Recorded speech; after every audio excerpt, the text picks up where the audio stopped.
welcome. Welcome to episode number 6 of Musical Reflections of a Slightly Conscious Being.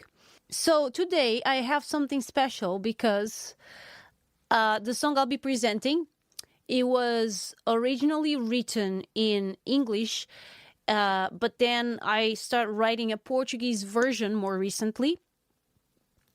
And for this live, I wanted to present both.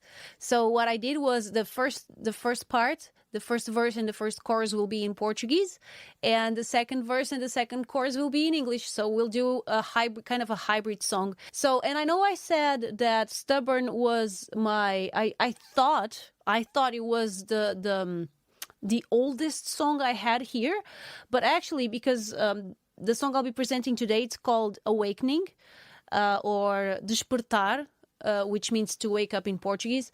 And the Portuguese version was written 6 years ago, yes, in 2017. But and I was actually very amazed because I didn't remember anymore. But the original version, the English version, was actually written 14 years ago in 2009. And I only got this because I have the demos here that I usually record demos with my phone when I'm coming up with a new song. And I went to check in the details of the file to see how old the file was, and I was amazed to see 2009. I didn't see that coming, especially because of the message that I have in the song. And this song is all about finding your real self. And I had written the name of the live, finding your real self by yourself, and then I decided to reduce it to finding your real self only, because I do feel finding yourself should be independent of the fact that your relationship status. I mean, it should be independent, whatever you are on a relationship or not. There's always space of finding yourself. In my case, since I have a tendency, and I'll be talking about this today, I have a tendency of focusing too much on others. So for me, it's easier to find myself by myself.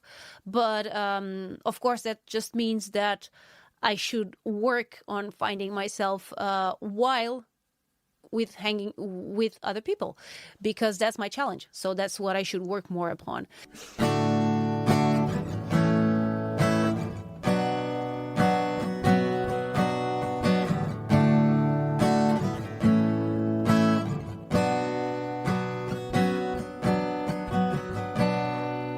Eu cheguei a ponto em que tive de mudar de vida. O teu amor estava-me a sufocar. Precisei de me libertar.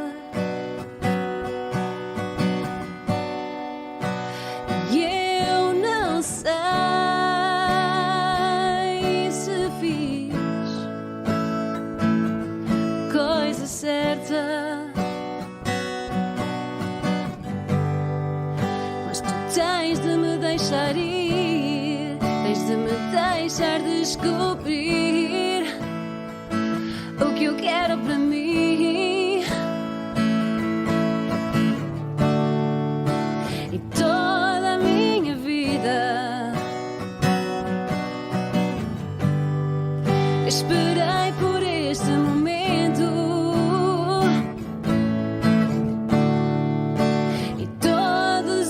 Sonhos estão vivos a queimar por dentro. Deixa-me,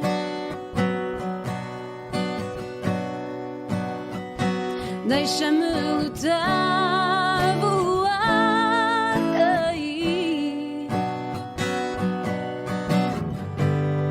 Deixa-me fazer tudo isto por mim.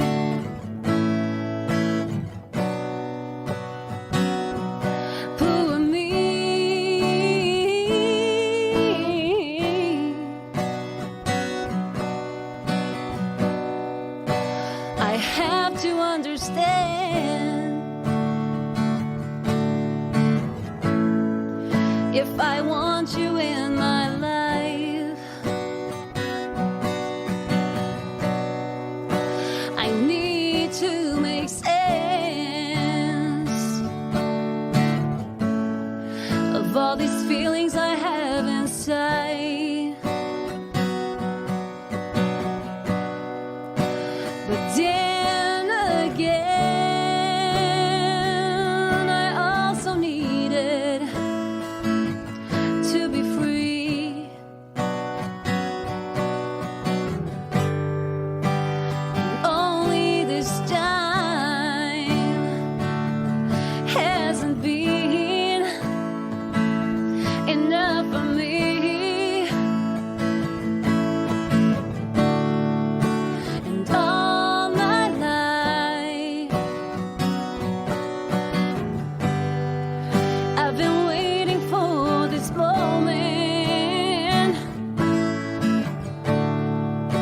and all my dreams are still alive, but I'm still broken. Let me go.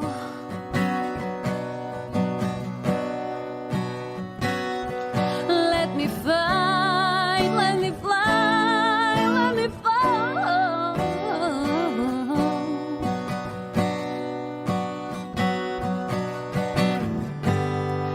Let me figure this all out on my own. On my own.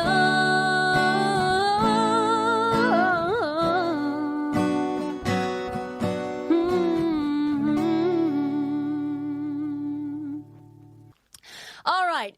So here we go. Hello, everyone. Welcome to episode 6 of Musical Reflections of a Slightly Conscious Being. I'm Sandra, a music artist that is on a journey towards consciousness, and I just shared the song Awakening, or Despertar in Portuguese. And today we are going to talk about finding our real selves. So, like I was saying, this song was originally written in English 14 years ago, back in 2009. And when I saw that this song was from 2009, which really surprised me, because I thought I've written this song 6 years ago in 2017.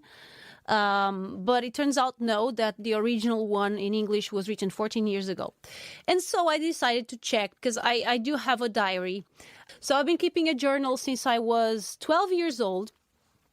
And even then, I started. It was really interesting because I started to write a journal or a diary, and I started talking about everything that happened to my life before I even had the diary. So the diary has been since I was born, even though I started writing it when I was 12. And there were times in my life that I spent like 1 year without writing, but then I would tell everything that happened and all of that. Usually I write more than that, once per week or something, but it's cool because I can always go back there and read what happened. So when I saw that this song was written in 2009, I thought, what the hell happened in 2009 for me to write this song?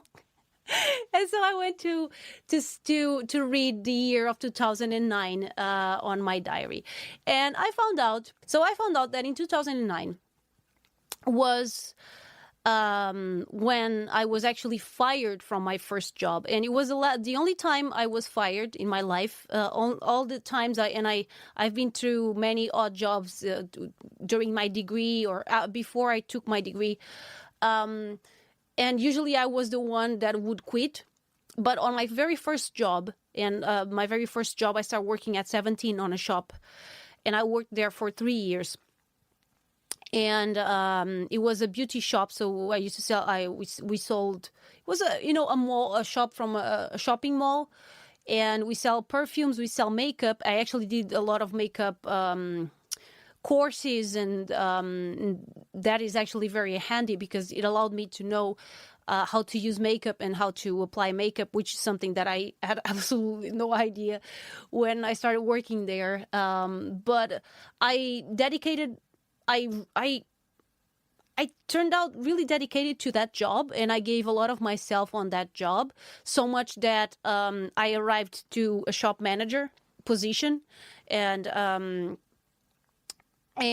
then after 3 years, here in Portugal, usually you don't you work by contract, and you can only do a contract up until 3 years, and then you have to stay on kind of an effective position, or then you get fired. And what happens is most shops don't want people on that more permanent position, because it's harder to fire them later. So what happens is that you work 3 years and then you get fired.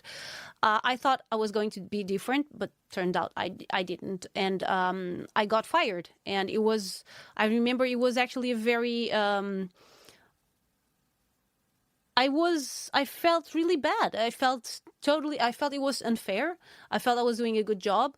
I felt, and I was really angry about it. I didn't see it coming. So I know it was really deep for me. And that led me into questioning for the very first time ever, my career choices for the very first time. It was also the year, in 2009, that I decided to take the university degree to go study mechanical engineering.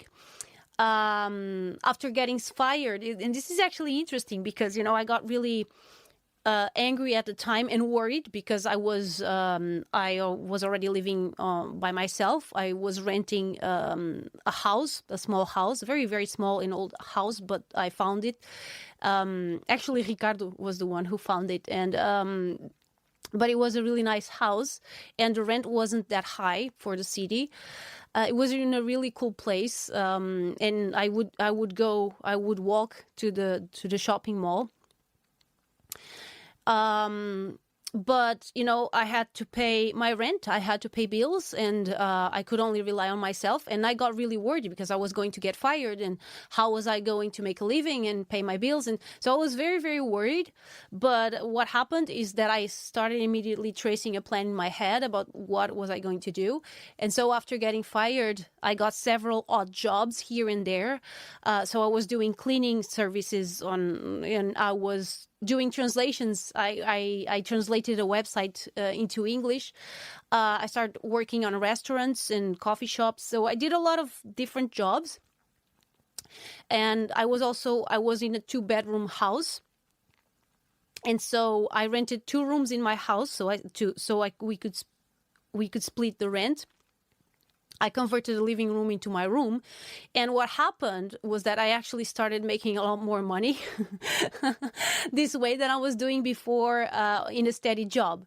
So it's interesting to see that, I was so worried, oh my gosh, I won't have a fixed income in the end of the month, and I will have no security. How am I going to pay the bills? And then I ended up doing a lot more money. So, and I was actually more free because I would only work if I wanted to. I could manage what the jobs I would accept or not.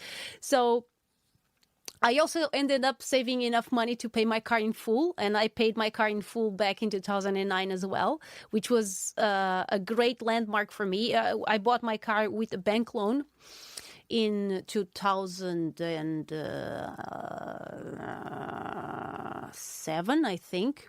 Yes, because it was 2 years. Yes, 2007. And then I was paying a bit every month. And I remember, I remember a lot more the day that I walked out of the bank because I had paid my loan in full. And I felt, okay, now my car is mine. Then I felt when I actually bought it at the shop. But because it wasn't... When you pay something with a loan, it's not the same feeling that you have when you pay something on your own. Yes, the BMW, the Beamer Stig, yes. So it's interesting to see that something that I was thinking of that was extremely negative, it turned out that it had actually a positive impact in my life. So it's interesting to see that. And that's the advantages of keeping a diary. So you can always go back and see what happened and remember that you went through all of that, and a situation that looked so dark, then it turned out to be really positive for you. And it's actually interesting that in my diary, I was already questioning my relationship back then. I do feel, since I was going through a period, it was a period of transformation. And so when things change in your life, in this case, it changed professionally, but I do feel when you're going through a change or a shift into your life, that ends up spreading into everything. Right? If it was a professional change, but it affected my personal life as well, because I changed personally as well. I started working a lot more different jobs. I started getting more into action mode, finding solutions. And I was going, I had a rough situation, but I managed to turn it around. And I remember I also got it was a confidence boost back then, to be able to see that I can do all this myself. And that raised some issues on my relationship, because, I was comfortable in a working position. Then I got thrown out, and turned out it was a good thing. And then I was also comfortable on my relationship, but then I started questioning, but cannot we do better on some things? So it's interesting to see. And again, I didn't remember that I've written this one in 2009. So the Portuguese version, though, it was written 6 years ago in 2017, when, again, and this I already spoke about here, again, I was going through an intense questioning period in my life, this time not only professional, but also personal, even though, like I said, I do feel they're always related. So let's start with the lyrics, and I will translate the Portuguese part for you, okay, guys? So, Portuguese is: eu cheguei a ponto em que tive de mudar de vida, o teu amor estava-me a sufocar, precisei de me libertar. I've reached a point when I had to change my life. Your love was choking me. I needed to set myself free. So in here, I state the need of changing my life, and also how much I felt that being on a relationship was emotionally too heavy for me, and so much that I needed to get away to get clarity and to find out about myself. So, I need to set myself free. So needing to set yourself free is just makes you realize that, that's definitely not a healthy way to be on a relationship, right? If you feel like you're prisoner, doesn't make sense, right? And then we have: e eu não sei se fiz a coisa certa, mas tu tens de me deixar ir, tens de me deixar descobrir o que eu quero para mim. And I don't know if I've done the right thing, but you have to let me go. You have to let me find out what I want for me. So in here, I also question my decision of leaving the relationship. So this means that back in 2009, was another period that unfortunately, again, I was breaking up the relationship. It happened a lot, we were 16 years together. There were times that we were many, many months apart, but there were other times that we were apart for 1 month or two,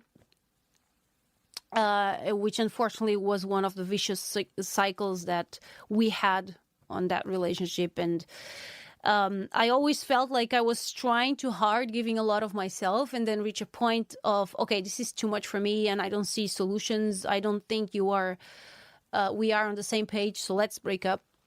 So then we would break up. And then after things cooled down, we would get back together, and just to start the cycle all over again. So it's basically that pattern repeating itself again.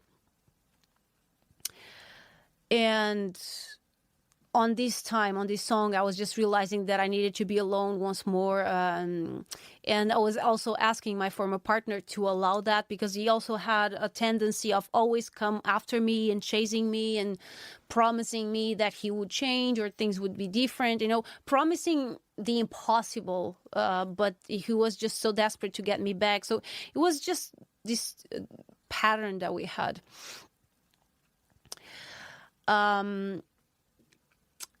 And then we have the chorus.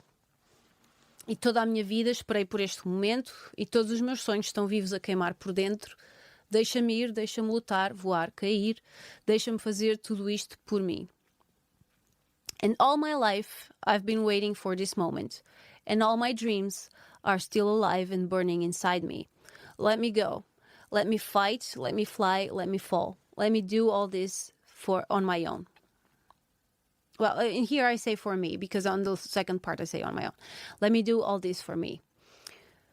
So, one thing that I always felt while being on that relationship, and it's one of my patterns, not only on that relationship, but on all my relationships. And when I say relationships with friends, with family, with everyone.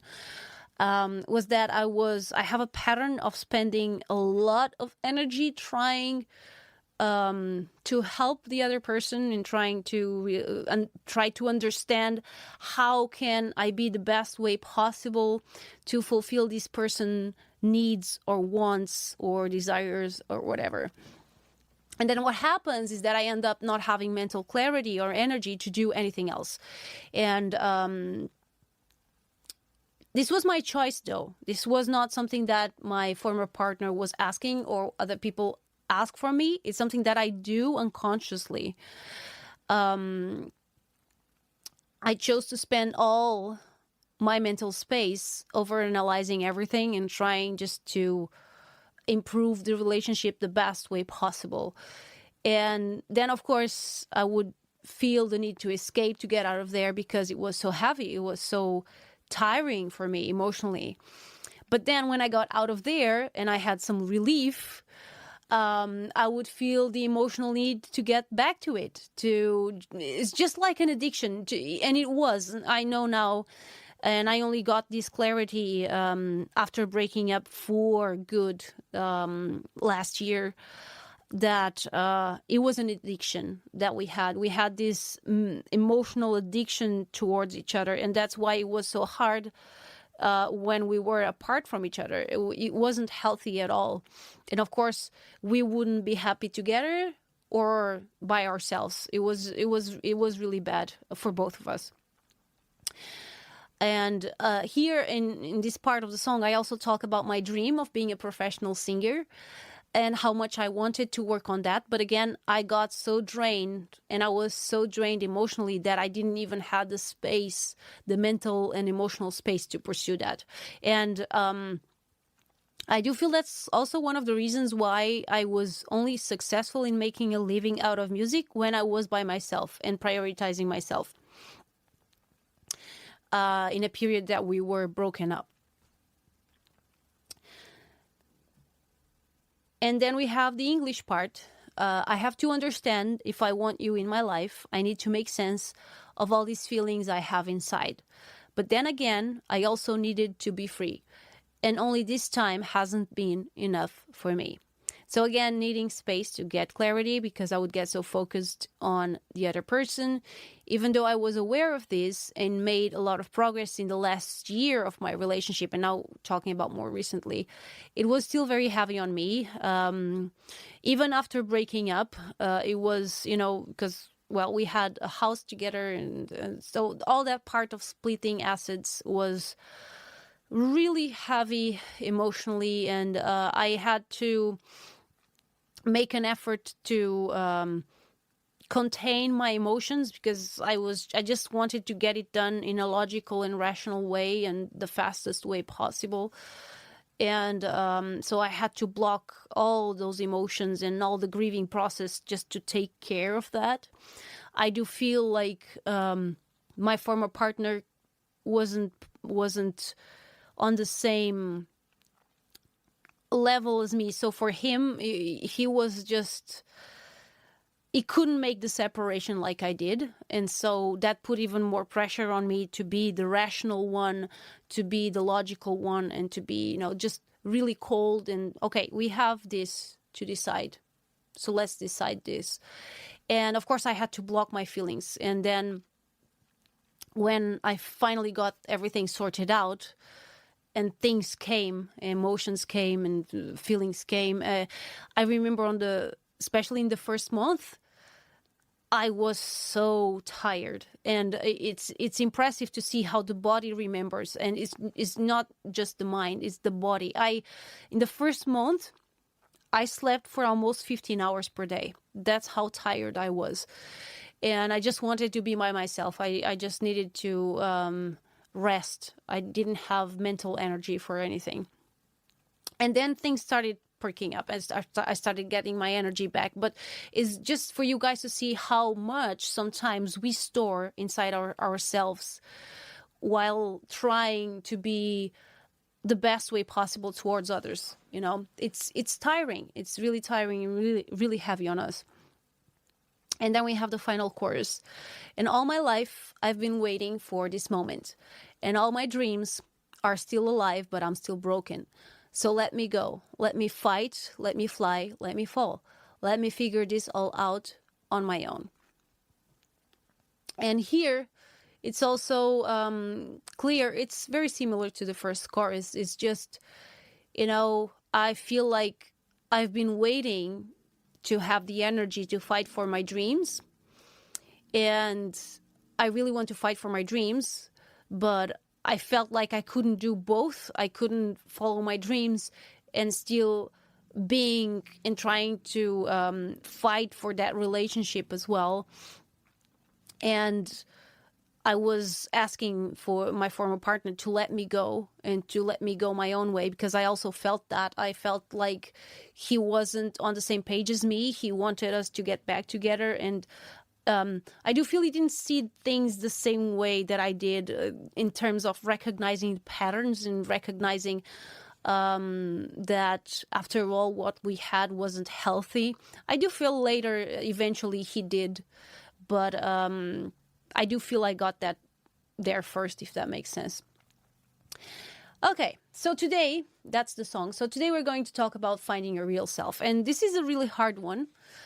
In here, we've talked about how much we are conditioned by our parents, by other people in our lives, by society, and even by our own selves, by our own standards that we create for ourselves, isn't it? So how do we find our real selves and what's left? Like if we can take out that, we never can. It's a never-ending job. I'm sorry to disappoint. It's a journey. It's not about the destination. It's about the journey.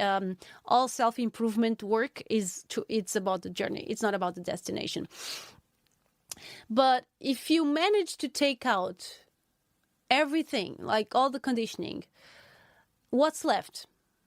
What's left if we take all of that? If we take what we learned from our parents, from society, from school, what is left? And like I said, something that constantly happened to me was losing the sense of myself when interacting with other people. I am a hypersensitive and an empath. If you don't know what that means, you can Google it. It just means being a hypersensitive person. It just means that my senses are very acute. So it's very, very easy for me to pick people, emotions, needs, and likes. And being an empath, that means that it's very easy for me to empathize with other emotions, needs, and likes. One example of being an empath, for instance, when I see some things on TV, and on movies and series, if it's fiction, I can separate, but I also cry very easily in movies. Not as much now because I worked on this. Now I don't cry that often, but I used to cry really often in movies because I could relate to what those people were living, even though some are situations that I never lived myself, but I can just put myself on other people's shoes and live those emotions. watching the news, watching, I don't know, war scenes or something like that. It's also very heavy for me. That's one of the reasons also why I don't watch news, because I just don't want that in my life. And news are so negative, and I just don't want that. I don't want that to have a place in my life right now. So being a hypersensitive and an empath, it's only natural that this happens, that it's so easy for me to get lost when interacting with other people. But then what happens is that there's a sense of giving more than I am receiving back. And this builds up and leads this need of space for myself. So this happened a lot in my previous relationship. I would just be there in effort, right? And then we'd come to a time that I would say, I don't want this. Like, I'm always giving so much and I don't feel like I'm never receiving enough. So what am I doing on this relationship? So it was a sense of this is not fair. So I do feel like this happens a lot in many people's lives, this need for space, exactly because of this habit of losing themselves while fulfilling what we think others need or want from us. And many people consider this normal, and especially if you are an introvert in terms of personality, which I am. There's this belief that introverts recharge alone and that extroverts recharge around other people. So me being an introvert, I used to feel like this, and I used to believe in this 100%. I used to be extremely tired after hanging around others or busy places. And now that I work by myself at home, I do feel like I have a higher tolerance because I spend a lot of time alone. But now I also feel it's really interesting because now I can spend a long time around people and even on busy places without getting tired. And sometimes I can even energize myself being around people, just like an extrovert. And how did I do this? It's actually really easy. It takes a bit of practice till you get it right, but until you feel like, okay, I'm not losing myself anymore. But it's just, I keep reminding myself every time I'm around people, I keep reminding myself that it's not my job to fulfill anyone's needs or wants. Because it's not. It's not anyone's job. It's just the only job you have is to fulfill your own needs and wants. And so what happens is that when I'm interacting with other people, I present and I position myself differently while interacting. And I have a different agenda because when I'm interacting with other people, I'm there to enjoy the interaction. I'm not there expecting anything, and I'm not there to give anything. That doesn't mean that I cannot give, and doesn't mean that I don't give. It just means that I don't assume that I have to give. So this is actually different from what we usually do, right? And that doesn't mean that, of course, I mean, there are some interactions. If you go to the supermarket and you have to interact with the cashier, there's an agenda, of course. There's a goal. There's an you are there because you want to get some stuff, you want to buy some stuff, and you want the employee to do their job, hopefully in a professional and nice way, right? But that's not the type of interactions I'm talking about. I'm talking about the interactions that you choose to have. Okay, they are not mandatory interactions. I'm talking about the people that you want to have in your life, and let's hope you want to have them in your life. Talking about friends, family, and people that you genuinely like to interact. Like, why do you interact with these people? And this is kind of something for you to think about, because there's this belief that you should get along well with your family and that you should hang out with your family. And I do feel many people end up hanging out with their family out of sheer obligation, right? Because it's the right thing. It's considered the right thing. It's considered the social standard. right? If you say that, oh, I don't have a relationship with my parents, people judge you, right? Like, oh, but why, right? Because it's not normal, because it's the standard. You have to get along with your family or your parents, otherwise there's something wrong with you, isn't it? So truth is, you are free to choose. You are free to choose that's in your life right now. And I'm not talking about mandatory interactions. Of course, I mean, if you have a rented house and you have a landlord, you have to interact with your landlord, whatever you like it or not. But even then, you can see it, accept it as, okay, I have to interact with this person, even if you don't like that person. Okay, but I have to interact with this person, and it's fine if that person is not nice for you, because you are not expecting that. You are not demanding that. You just want to get the interaction done, and that's it. But if we're talking about family, and I'm focusing more on family, because on friends, there's a lot more of that freedom that, okay, you can choose to be friends with whoever you like, or not. But with family, there's more this standard that you have to get along with your family, right? Especially your parents. And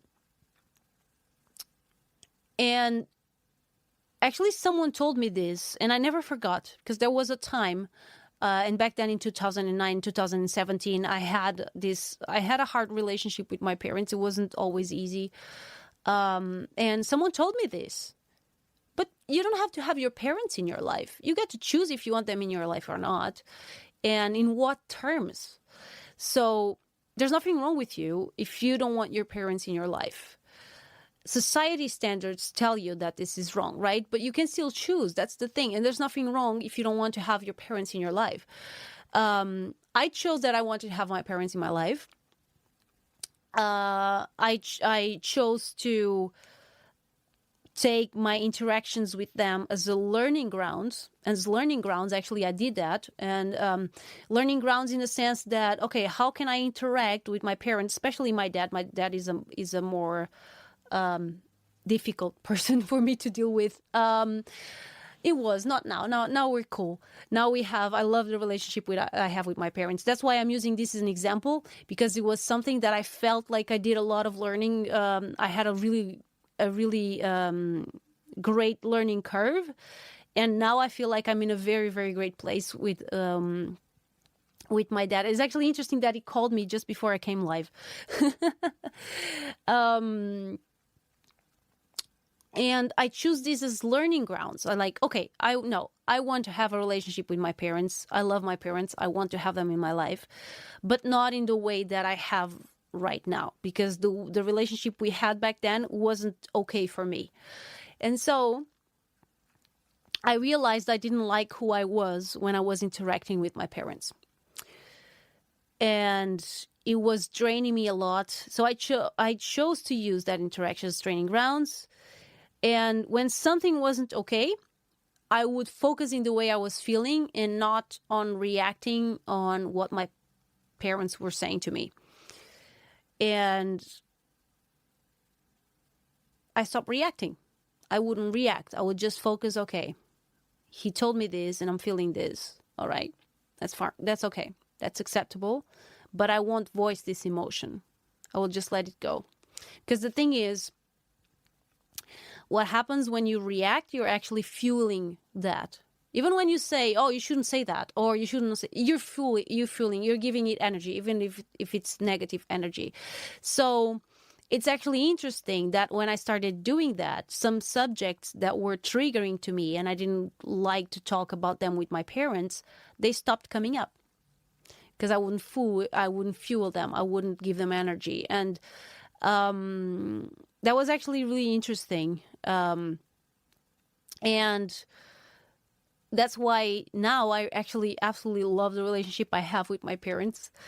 I interact with them out of a place full of love and without any expectations. Because I don't have expectations. All the expectations I have is for the way I will behave, not about the way they will behave towards me. And it's amazing to see the difference on them as well. I do feel they feel it, even though this was all unconscious for them. It was a very conscious process for me, but unconscious to them. But I do feel they feel it, even if it's unconscious. They feel it, and I did diminish the interactions I had with them because I felt okay, I want them in my life, but up to a certain level. And that's something you also can choose, because you can choose if you want a person in your life and how often you want to interact with that person. And goes both ways. Of course, the other person can also choose if they want you in their lives and how often, of course. But you just have to come to a balance that makes sense for both of us, both of you. So you see, this is a process that I made of finding myself and keeping that person that I am while interacting with others. But even on your own, I do feel a big process that I made on my own was actually understanding that I am not my feelings, my thoughts, or my emotions. I feel feelings, I feel emotions, and I think thoughts. But I'm not defined by my thoughts, by my emotions, or my feelings. I am the person who experiences them. I am the consciousness behind all of that. So those are parts of me, but they are not me. They don't define me. And so it's understanding that even though, and you know, some people, and I do feel sometimes we get thrown, and I dealt with depression in a while in my life, and it was because I confused my thoughts and my feelings and my emotions with who I really are, who I really am.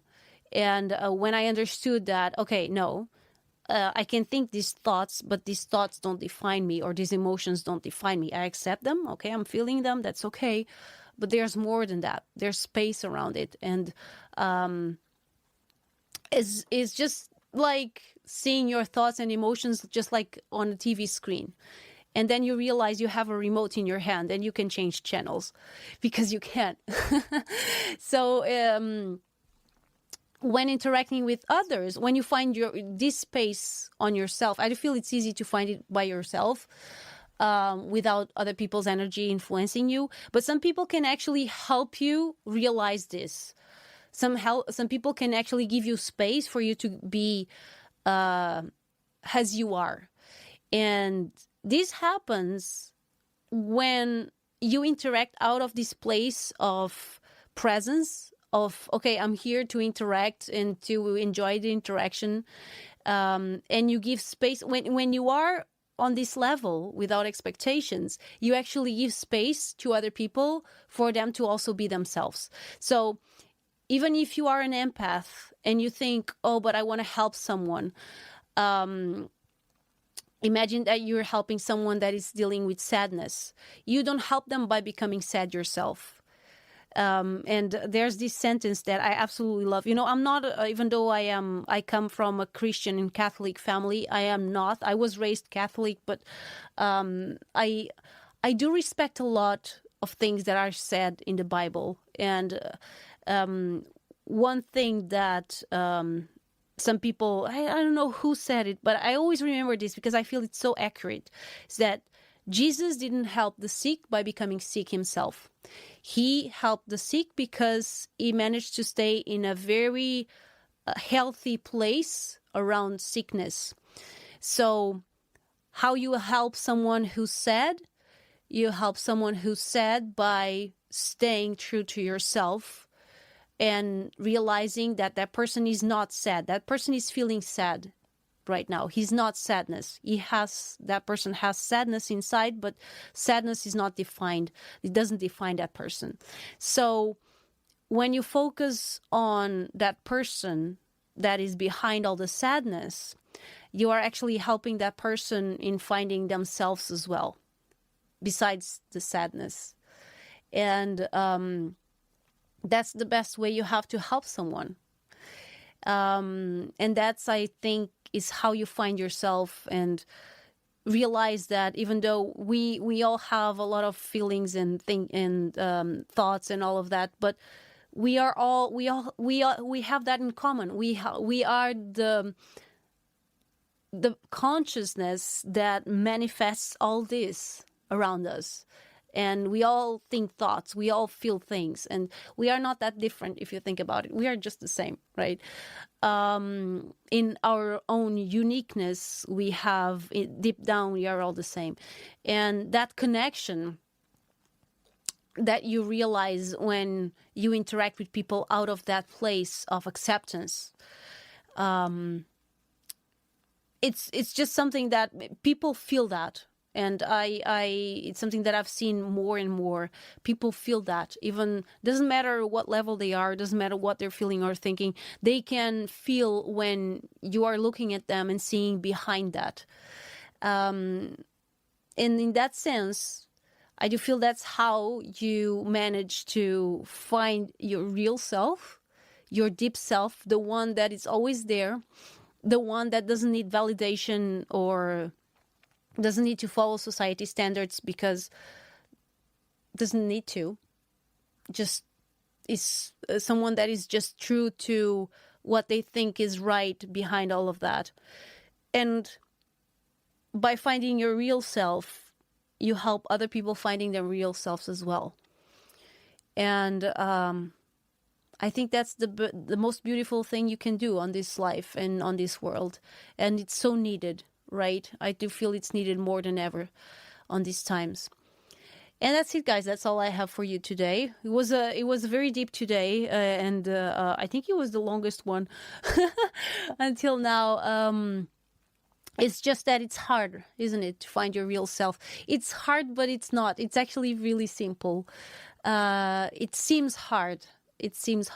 But once you started recognizing the pointers, and there are a lot of amazing authors that can lead you towards recognizing your true self and realizing who you are behind all this crap that we think it's important. It's really great when you start having glimpses of that. And it's something that you feel inside. There are not even words to explain. It's something you have to feel and experience.